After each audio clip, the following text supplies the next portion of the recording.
Hi, and welcome to episode 2 of the second season of the Connect2 podcast. My name is Jeff Cullen. And I'm Mark Hughes. Hello, Marcus. Hey, Jeff, how are you? I'm great. How are you doing? I'm doing okay. Just trying to get everything in line. We're recording. I'm excited to be doing the visual and audio again this week. Although we have been delayed because, well, I'll talk about that later. There you go. We have coffee, though. Right on. We also have some exciting news. So I think we had kind of set a late stage target of 1,000 downloads for season 1, and we exceeded it. I think we're at as of this morning, when I guess the first, this would be the official end of season 1 as episode 1 would be dropping. We were over at, I think, 1,005. So I'm actually blown away that we have 1,005 downloads for our show. I think that's really cool. It is really cool. Stuff. So it is really cool. And momentum is building. Now that we have this video, who knows, right? Exactly. And nobody can watch the video as well. I've seen, I heard that Markiplier had 17 billion downloads total. Oh my God. So we're on our way. So today's coffee. So we have no treat today because, well, we're starting a healthy start to this new season. We have, from 94 nice. Celsius Roasters out of Montreal. It's called how do you pronounce that? Odyssey. How does it? Les Audacieux. The audacious ones. Okay. Yeah. And it's from Chiapas, Mexico, and Sul de Minas, Brazil. It is supposed to taste orange, praline, and cocoa. Ooh, so it's a blend of Mexican and Brazilian beans? Yeah. Oh, that's very nice. How audacious. This is apparently from mostly women producers. Oh, wow. Oh, there's maybe 2 women producers that give them the money and resources to get their cup quality up. That would explain. The Audacieux is the feminine of the audacious ones. There you go. That explains it. Oh, very cool. Well, no, it's quite nice. What's your dad joke today? Dad joke. Well, first of all, we have a new cast member, Mr. Sparky, will be joining us. Hello, Sparky. For our weekly dad jokes. How's it going? He doesn't say much. He's a dog. But he will provide comedy. Okay, I have another Star Trek dog joke. Okay. And Mr. Sparky is a big Star Trek fan. Is that right? Okay, good. How many Klingons does it take to change a light bulb? I don't know. None, because Klingons are not afraid of the dark. Okay. All right. Mark, do you have one? Yeah. Well, I went to see my doctor, and he talked to me about a new surgery that he had performed on a guy. He had replaced the guy's toe with a mint. Okay. That guy now has a tic-tac-toe. Yes, a tic-tac-toe. What do you think, Mr. Sparky? All right. Well, we'll see you. We'll see you next week. Bye-bye. All right. That's terrible. Tic-tac-toe. Okay. Moving along. What did you learn this week? What did I learn this week? Holy crap. I learned a bunch of stuff, but let's pick a few physics kind of related things. Sounds cool. First thing so there's a podcaster named Jean-Paul Gaudier, who is a science fiction writer, and he does a pretty good podcast / YouTube channel. Yep. And so he was talking about, I guess there's been some research that seems to indicate that the formation of RNA is actually really, really simple compared to what we'd always assumed it was difficult. And of course, RNA being one of the building blocks of life. Yeah. So this has not been confirmed independently as the scientific method, but I think it's a paper out of Paris where they apparently very simply mixed a bunch of chemicals together and poof. So now they're saying RNA, you could basically make it happen in a high school chemistry lab.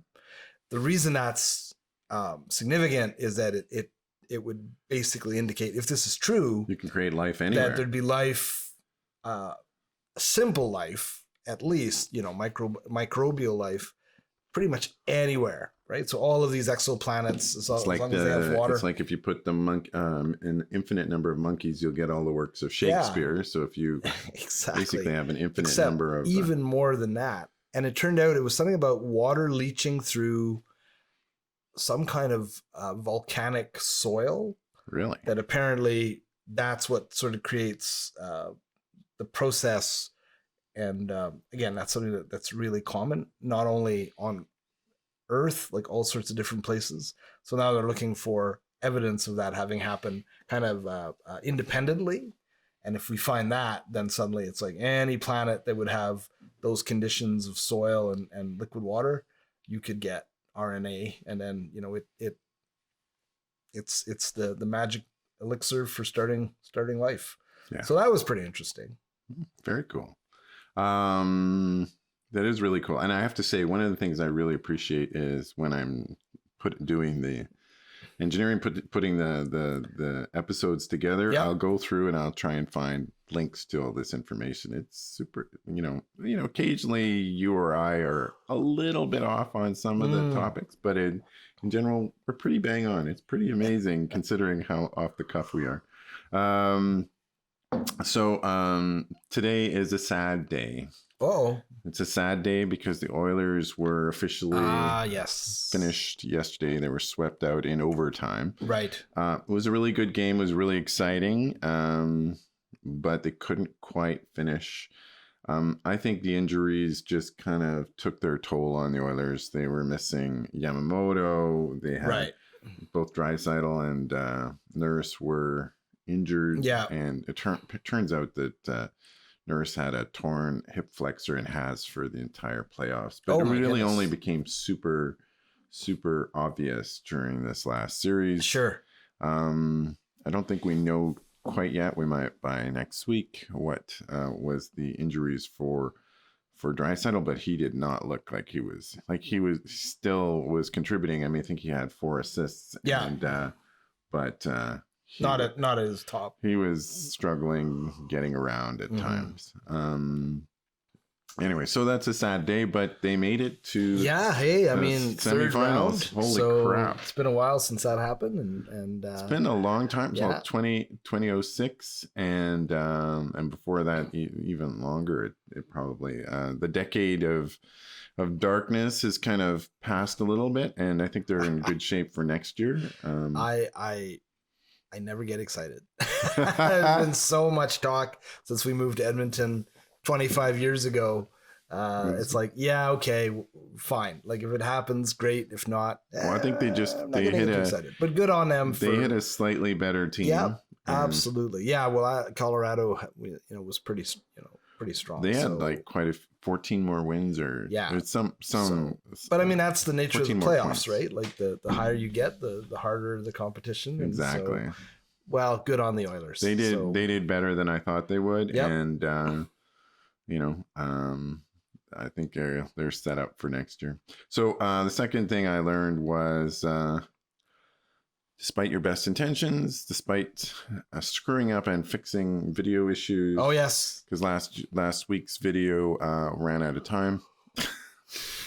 So we only had 30 minutes of record, and I think it wasn't even 30, it was like 28. And we ran on for like 58 minutes. Yeah, we went 52 minutes. So anyway, this week should be better. That's okay. I was just telling somebody, we forge ahead and we learn, right? Exactly. This is how you do stuff.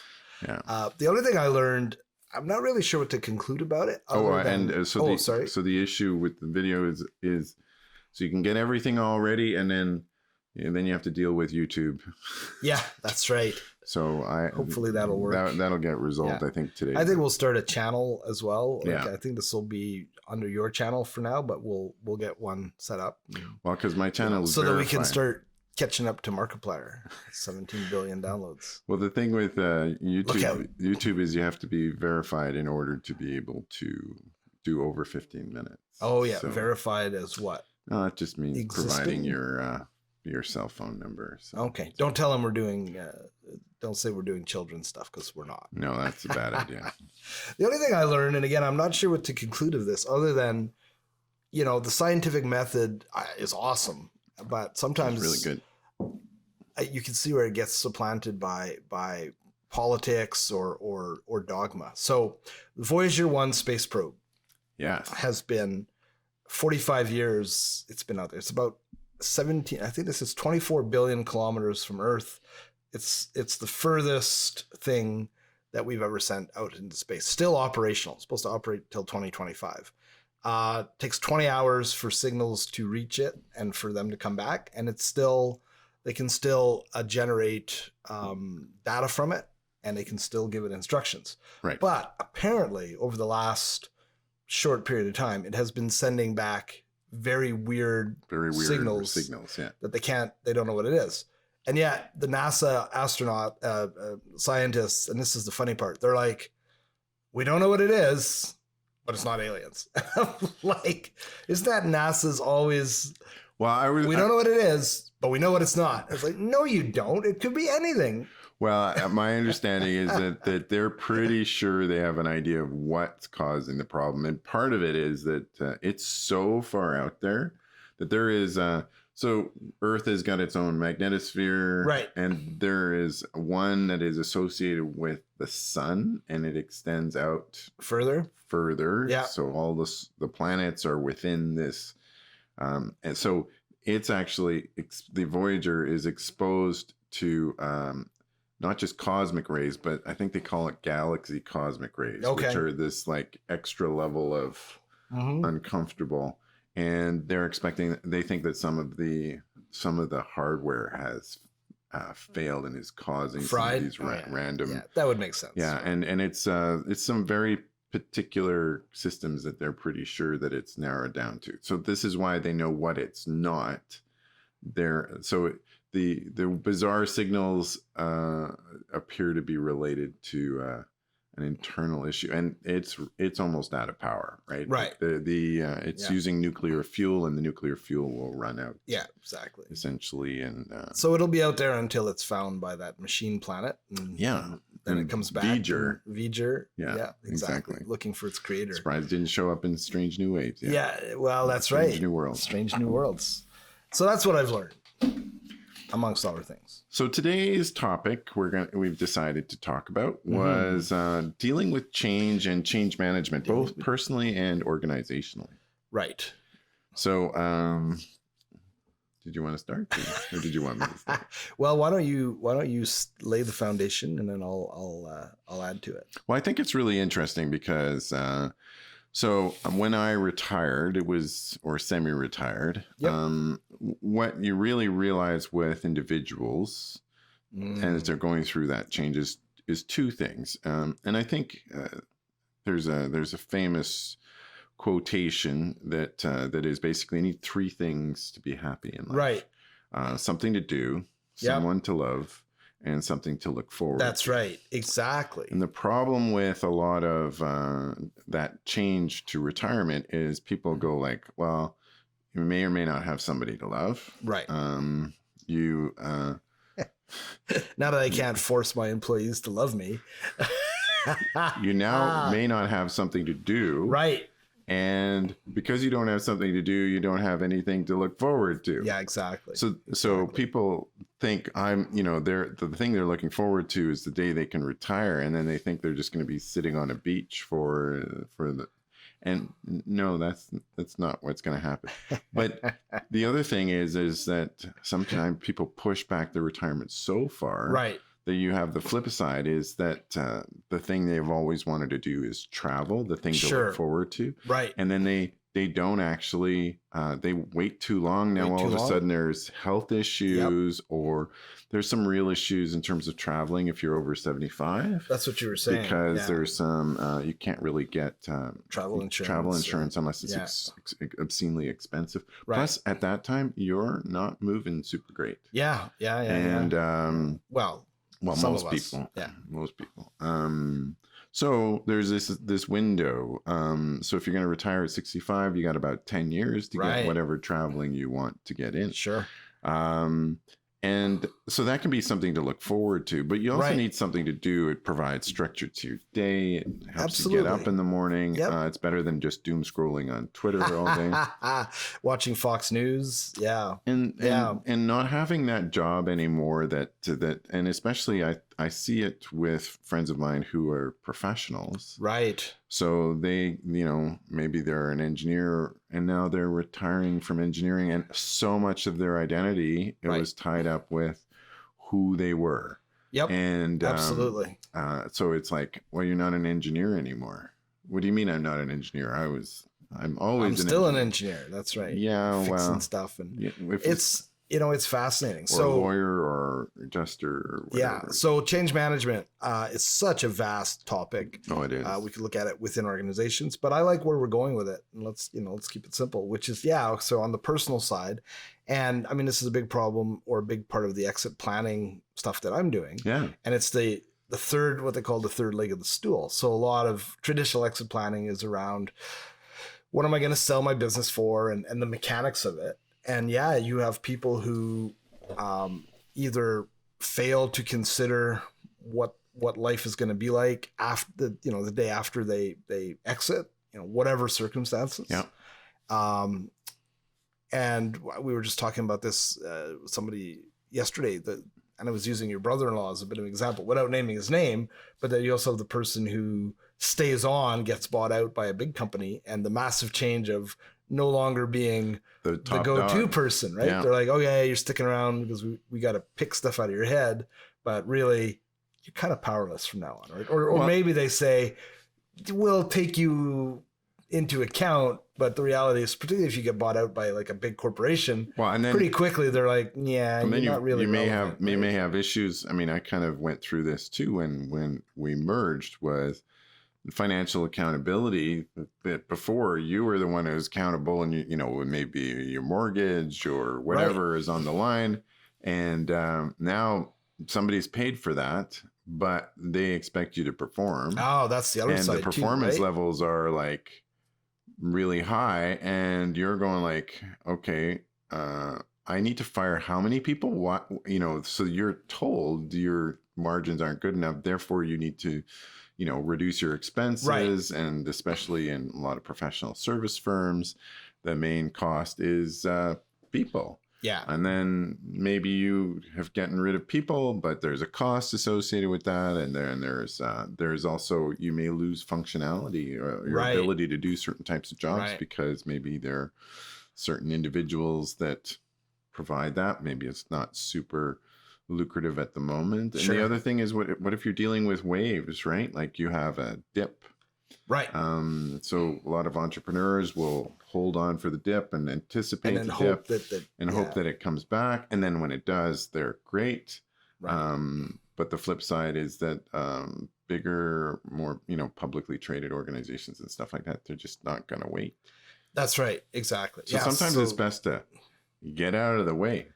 Absolutely. And trying to catch that peak, it's a little bit like the market. It's kind of foolish. You're better off to, I think, get out when maybe not at the total bottom, but trying to wait, hang on till the best time. It's like timing the market. It's fascinating we're talking about this because obviously, so I teach change management, as part of the management course, and that's kind of the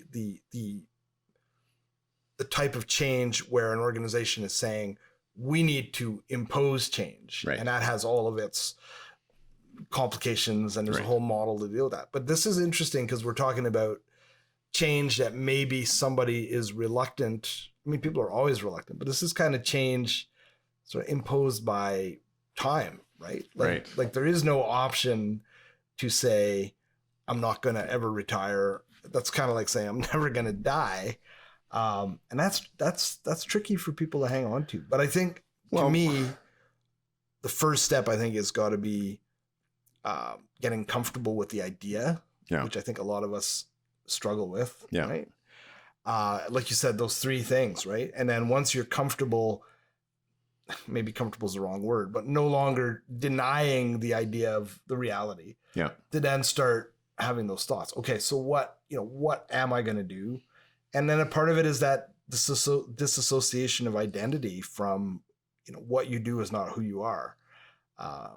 My wife was just dealing with some, of course she's still practicing law, and was in a thing yesterday and saw these lawyers who are still very much in that world of uber competition and one-upmanship, and you start to think, the minute that person stops being part what of that they are or what they do, they're going to have problems, right? Because so much of their identity is... Well, and it goes even further because as you get older, or I think it goes further, as you get older, your circle of friends tends to shrink. Yes. Right? Unless you put in a huge amount of effort to get that. out there and do things and with people that you're interested in. So, right. So you can do effort with people you're not interested in, but that's a whole different issue. But so you end up with fewer friends. Yep. So and a big part of most people's work is that actually provides external inputs of people who you might not normally encounter. Absolutely. And then you discover that, like this person, and then you socialize with those people. Absolutely. Whereas you don't, as soon as you retire, it's kind of like, are you going to go hang out at the Alberta Society for the Retired and Semi-Retired? And I'm relatively young I'd be hanging out with a lot of significantly older people. That's right. Or going to McDonald's, catching the early morning. Yeah, the early morning coffee. Every McDonald's has a bunch of old people that just, which I think good on them, right? Oh, it is. Because that's their, but if you're... Well, and some people are really good at keeping contact with all of their friends and... And I mean, it was funny because some people have grandkids, and that becomes, they put their focus on that. And I think, okay, great, but even that, I'm like, well, the advantage of grandkids, and is that you get sort of this new infusion of life and exposure to people, and they're and they're not your kids, so they're not your kids. You give them back. Oh, little Johnny pooped his pants. Yeah, here, Mom. Exactly. So, and but it really is a bit of it is a bit of a thing to deal with. All of these things all happening at the same time. My brother-in-law is exploring what to do moving forward. He hasn't called me yet. Not surprised. And we were talking about him, and again, it's not like money is a problem. No. And that's the thing. I think a lot of people, and this is pretty common in life, right? You see this with people who win the lottery, but I think we're conditioned as a society to think that money is this sort of magical solution. And I mean, certainly I think a lot of people would argue having more money is better than having no money. It does eliminate a lot of problems. But there is a limit to how much money you actually need. You're sitting there, nothing to do, nobody to talk to. Counting your money. Yeah, exactly. Right. Or you've gone to, so you see this with people who, their plan is to travel. Great. So they retire, big pile of money. They go nuts for maybe a year or two. How many places can you actually go unless you're one of these adventurous types, so you're going to go to all of the highlight places, but very few people are going to be then like, oh, I'm going to go and we're going to go into the jungles of Borneo. You're like, you're 68 years old. You've never really done anything outdoorsy. You're a cruise, urban travel type person, right? You're a breakfast and croissant. You're not going to cross the Serengeti, or that's just not, so you're going to run out of stuff to do. Right? Well, my wife's uncle, at 65, he started traveling. So he had never really traveled before. So he would plan, and then he had accumulated a fair bit of wealth. Right. So for 65, he retired at 63 or something. But at 65, he started traveling. Good. And he went every year on a big trip. And it was like a month or 2 months. And it were big trips. Yeah. So he went all over. He went to China, he went to Africa. Wow. That's awesome. He went to Europe. He went to Greenland. He went to, I don't know if he went to the Antarctic. Greenland. That's awesome. He took this exotic thing, a cruise ship. It was like a smaller cruise. Yeah. Went right. Iceland, Greenland, and That's amazing. Down to Newfoundland and everything. And in fact, his last trip was scheduled for like 2 or 3 days after 9/11. So in 2001. Okay. And he was going to go to Australia, and everything got clamped down. Of course. And that, he said, "That's it, I'm done." And I think he would have been in his 70s, probably about 75. And then he just said, "That's it," and he never traveled again. Wow. Interesting. And he died a few years ago. He didn't regret any of it. I've got binders and binders of all his photos from his trip, and that's awesome. Well, yeah, but it doesn't mean much to me. No. It meant a lot to him. Yeah, absolutely. And anyway, but it's maybe you can create like an online memorial. Well, this is the thing. He also all his photos. He also accumulated stuff. So he got things from each trip. Sure. And we have boxes of them. Right. So one of my projects that is not getting done has been to catalog. So I've done a bunch of them, but there's more that I need to do. Right. Where basically we're gonna catalog them and put them online, and then we can get rid of them.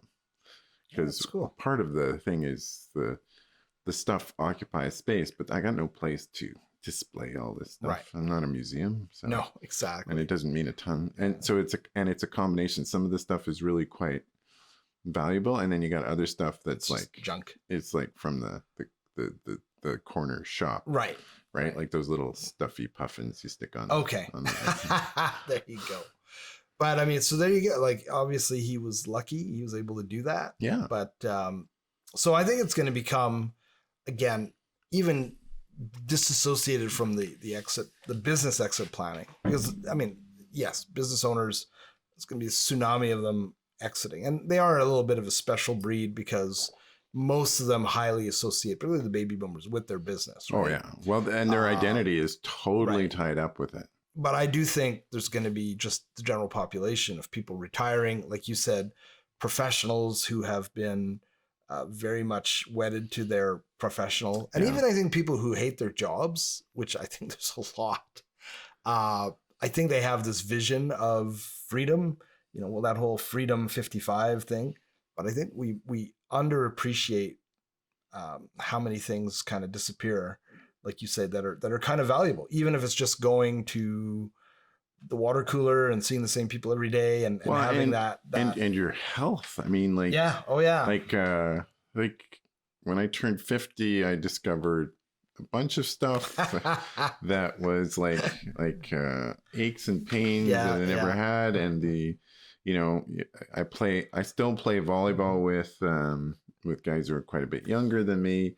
They can recover a lot faster than I can. Yeah, I know what you mean. This knee is still bugging me, and it turns out this from teenhood, ankle injury is now 40 years later popping up. It's like, oh yeah, I don't have as much flex in that ankle, so you run, it screws up your knee, and I'm like, great, if that ever happened before?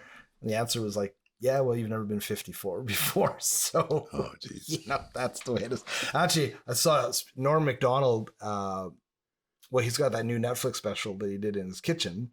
Norm Macdonald, who passed away. Yeah. Before. So he's got a new show? Yeah. So before he went in for surgery, summer 2020, I think summer 2020, at the height of COVID, he was working on a Netflix special. Okay. And he was going in for a treatment.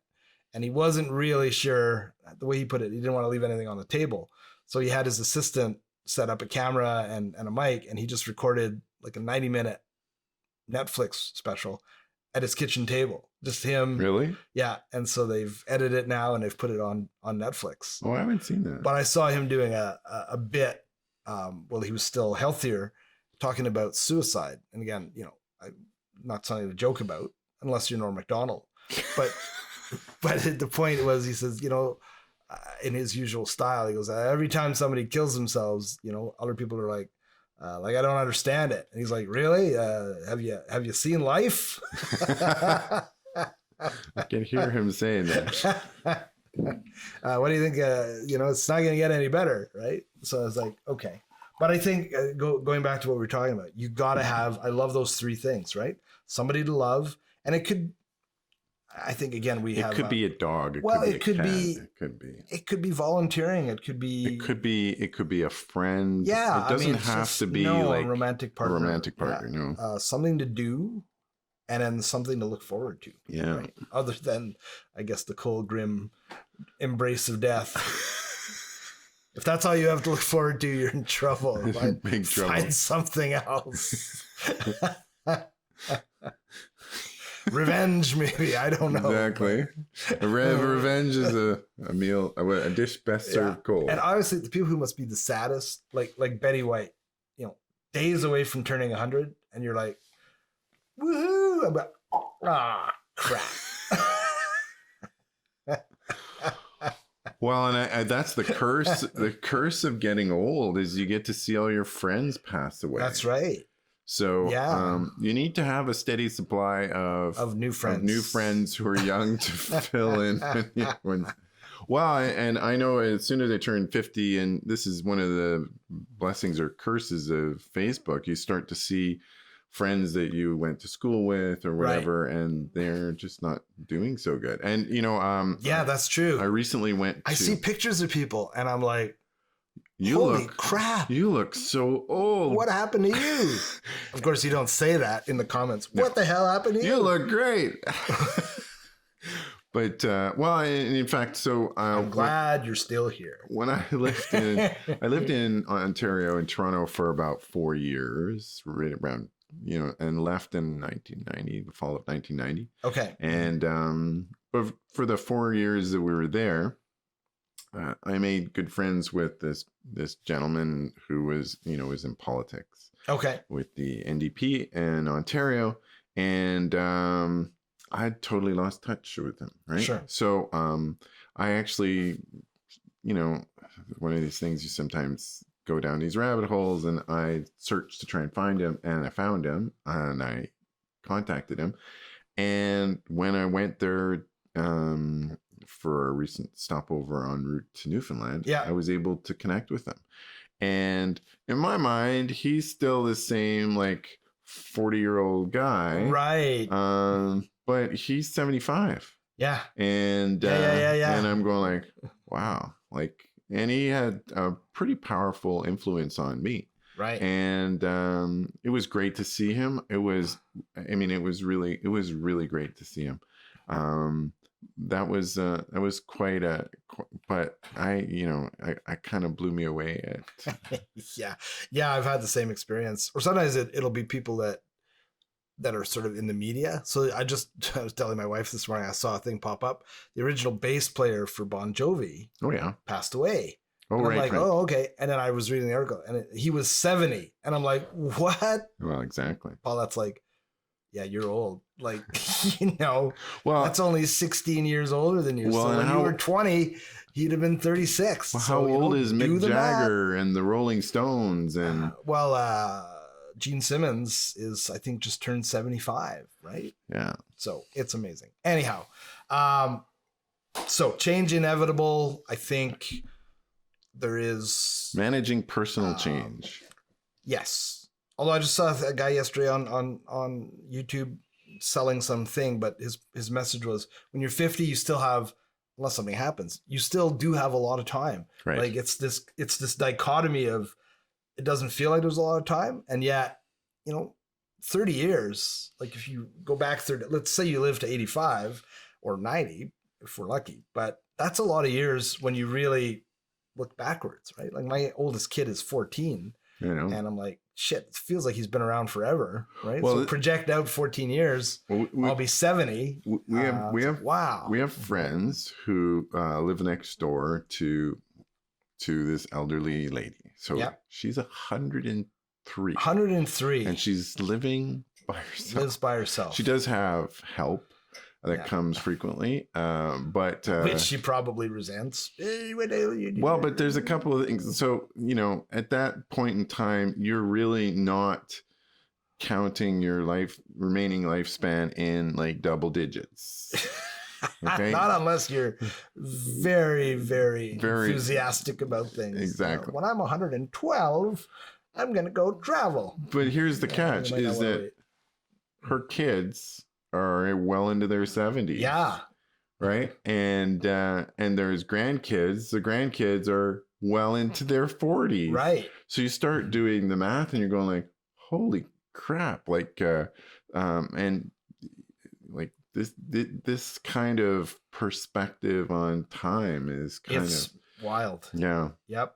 Anyway, so media. What kind of media have you been consuming? Well, I got to see Top Gun. Yes. I was shooting a staff appreciation event, and they did it at a cinema, and they let me stay for the movie that they were, which was Top Gun, which was really cool. I really enjoyed it. I saw it with a friend who's a cinematographer, video guy, and he was blown away by the camera work. Oh, geez.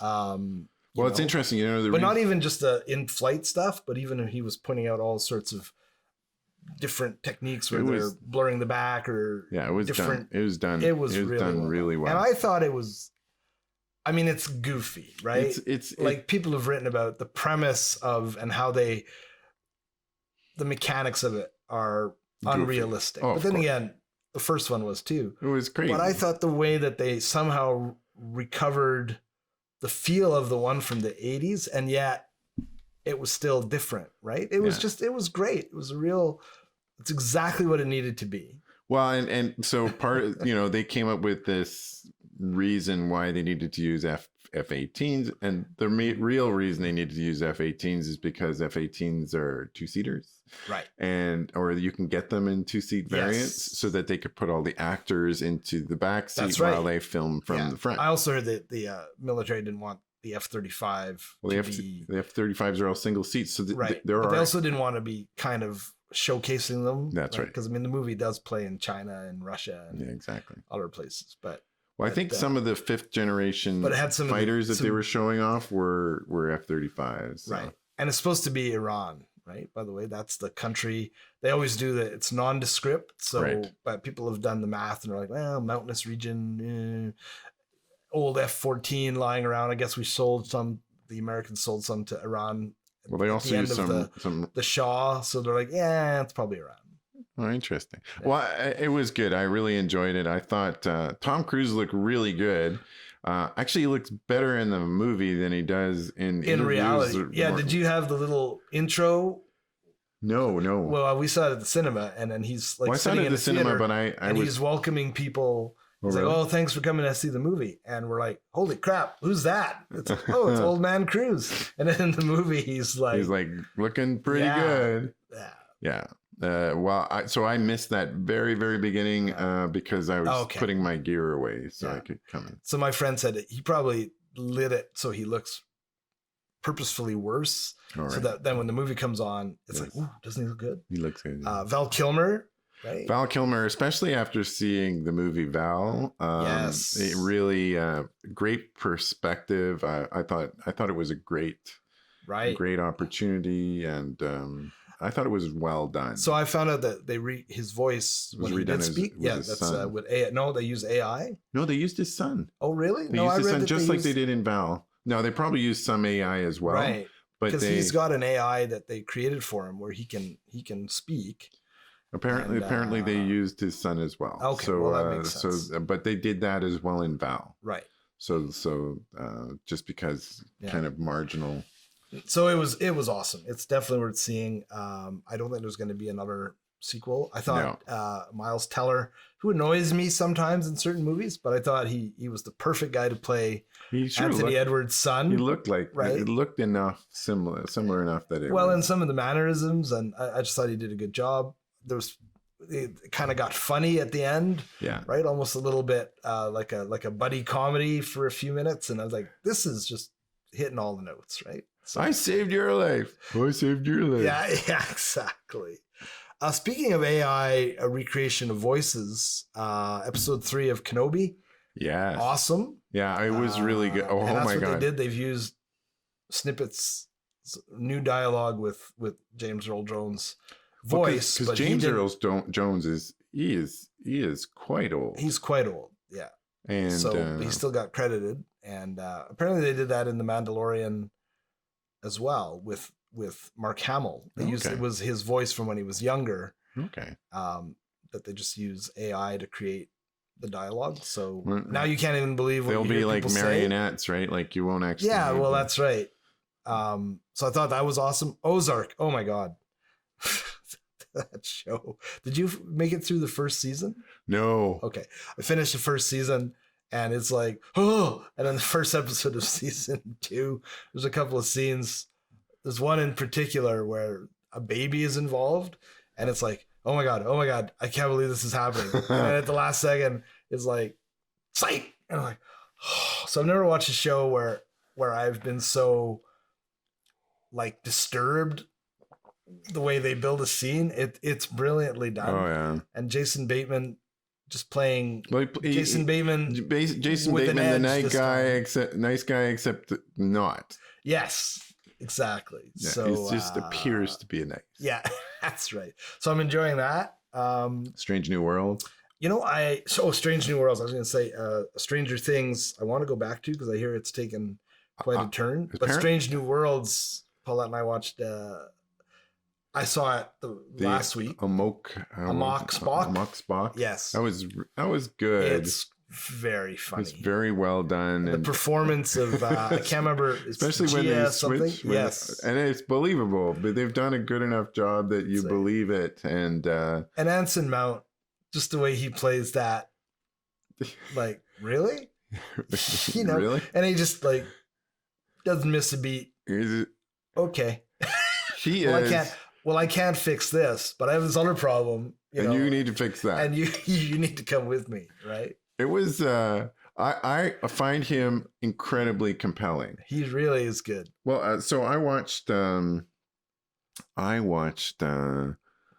Eternals. Not the Eternals. The Inhumans. Right. And I tolerated it. The thing I really struggled with. It was only one season, right? It was one season. It's not very good. No, that's kind of why it died. But yeah, there's all kinds of reasons. The main character, one of the main characters, is Anson Mount. Black Bolt. Yeah, but here's the catch. He doesn't speak. He can't speak because if he speaks, he kills people. Right. And do they have the dialogue in his head? Like they have him, so he will communicate to other people through kind of like this combination of sign language and knowing looks and great. And can you imagine if people putting this show together and they're like, is it going to be a problem that our main character can't speak? Nah, I think it'll be fine. And he's such a charismatic guy, especially when he speaks, because he's just so natural. And he's sitting there and he. So this is unbelievable. So it was a really great. It was a great show. But anyway, I think that's it for this week. I think that's everything. Yeah. We have a full video. All right. Excellent. So on behalf of myself, Jeff Cullen. And Mark Hughes. And Mr. Sparky. Hey, Sparky. We will we'll see you next week. Catch you on the flip side. Good stuff. All right. See ya. Bye-bye.